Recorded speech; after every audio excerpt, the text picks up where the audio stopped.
Hello friends, नविता's kitchen में आपका स्वागत है। आज हम बनाने जा रहे हैं हमस। हमस एक टिप है जो कि मिडिल ईस्ट में ज़्यादा बनाई जाती है। ये किसी भी स्नैक, स्टार्टर या फिर सैलेड के साथ खाई जा सकती है। इसे बनाना भी बहुत ही आसान है। तो चलिए बनाना शुरू करते हैं हमस। सब्सक्राइब करें नविता's किचन यूट्यूब चैनल को और बेल आइकन दबाएं ताकि हर हफ्ते हमारी नई रेसिपी वीडियोस सबसे पहले आप तक पहुंचे। मैंने यहाँ पे लिए हैं 800 ग्राम उबले हुए चने। इन्हें हम ब्लेंडिंग जार में डाल देंगे।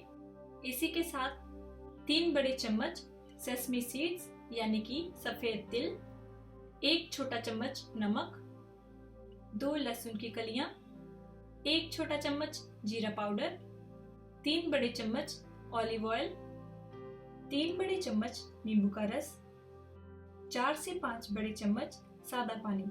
अब हम इन सभी चीजों को प्यूरी बनने तक मिक्स कर लेंगे। हमस बिल्कुल तैयार हो चुकी है। आप देख सकते हैं कि ये कितनी स्मूथ है। ये देखिए। तो चलिए अब हम हमस को सर्व करने के लिए एक बर्तन में निकाल लेते हैं। चम्मच के साथ थोड़ा सा फ्लैट कर देंगे और गार्निश करने के लिए थोड़ा सा ऑलिव ऑयल, लाल मिर्च पाउडर और धनिया इसके ऊपर स्प्रिंकल कर देंगे। ये ऑप्शनल है, लेकिन इससे ये बहुत ही कलरफुल लगता है। तो देखिए फ्रेंड्स, हमस बनकर बिल्कुल तैयार है। आप इसे किसी भी स्नैक के साथ, सैलेड के साथ या फिर स्टार्टर के साथ भी खा सकते हैं। आप भी इस रेसिपी को जरूर ट्राई करें। उम्मीद है कि आपको ये रेसिपी बहुत ही पसंद आएगी। और अगर आपको ये रेसिपी पसंद आए तो हमारे चैनल को लाइक करें, शेयर करें और सब्सक्राइब करना ना भूलें। Thank you for watching.